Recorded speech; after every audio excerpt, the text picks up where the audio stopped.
पापा कहता, हमरा सोनिया जी के चाचा कहता। तो लइका जादो जी के पापा कहता, हमरा सोनिया जी के चाचा कहता। तो लइका जादो जी के पापा कहता,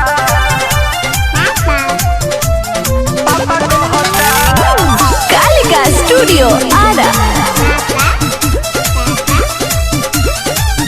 रोवतावे दिन भर नहीं करे सबर, सखी चुपो न हो खोता।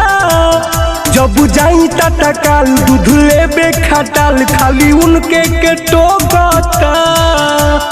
रोड भलवे बा रोवतावे दिन भर नहीं करे सबर, सखी चुपो न हो खोता। जब जाई टाटा काल दूध लेबे खटाल, खाली उनके के टोकता। अरे के हाल भेंट भइल रहे आज काल में, अरे के हाल भेंट भइल रहे आज काल में। लइका जादो जी के पापा कहता, हमरा सोनिया जी के चाचा कहता। तो लइका जादो जी के पापा कहता, हमरा सोनिया जी के चाचा कहता। तो लइका जादो जी के पापा कहता, पापा कहता।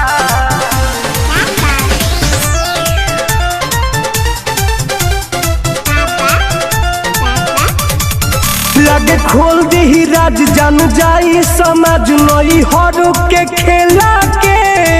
आई हे हउए नतीजा खाई बर्गर पिज्जा, लइका टुन टुन के देला के। दिमागे काम नहीं करते सखी। लगे खोल दी राज जान जाई समझ नई हर के खेला के। आई हे हउए नतीजा खाई बर्गर पिज्जा, लइका अनिल के देला के। रोहता सीखानी बावे बेहाल में, संजू विकास खानी बावे बेहाल में। लइका जादो जी के पापा कहता, हमरा सोनिया जी के चाचा कहता। तो लइका जादो जी के पापा कहता, हमरा सोनिया जी के चाचा कहता। Presented by Koyal Music।